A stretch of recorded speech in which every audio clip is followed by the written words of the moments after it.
उनके एक भक्त के राम सखा के द्वारा किया गया है और वो केस जैसा मैंने बताया 89 में दाखिल किया गया।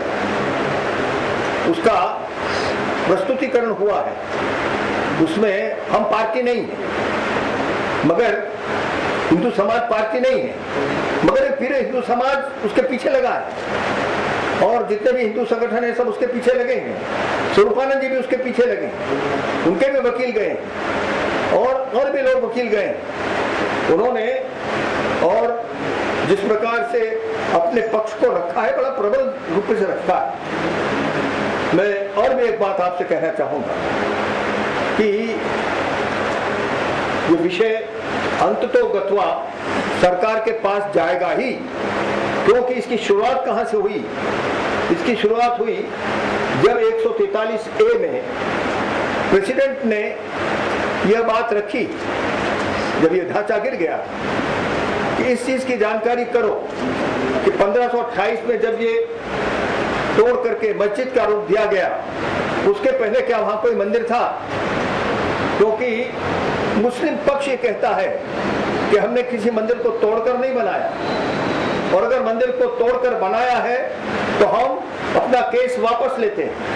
हम लोगों ने प्लेन ग्राउंड पर, वर्जिन ग्राउंड पर बनाया, और इसलिए उन्होंने कहा कि ये पता करो कि वह वर्जिन ग्राउंड थी या 1528 के पहले कोई मंदिर वहां पर हिंदू था जो कि तोड़ा गया।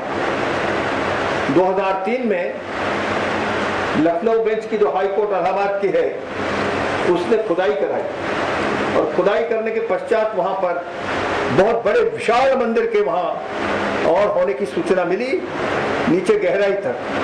और इसलिए यह निश्चित सरकार को, कोर्ट को एएसआई की जो फाइंडिंग्स थी उसको अपने कोर्ट की फाइंडिंग्स में रखना पड़ा कि यहाँ पर एक विशाल मंदिर था।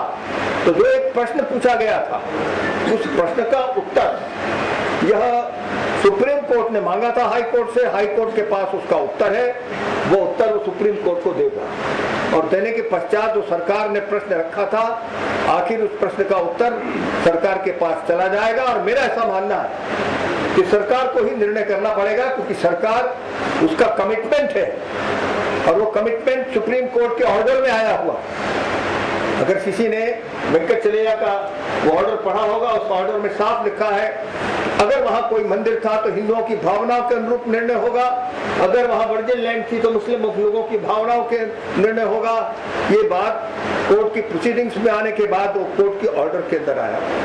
मैंने आपके सामने जो परिस्थिति है वो साफ साफ रखी। आगे में डीजीपी के कॉन्फ्रेंस में सिमरन जी ने कहा था भगवा आतंकवाद की बात करी। भगवा ऐसा है, मैं गीता पढ़ता हूँ रोज, सवेरे उठता हूँ, एक अध्याय लगा देता हूँ, और वहां मैं पढ़ता हूँ कि जातियां दो ही हैं, एक आसुरी है और एक दैवी।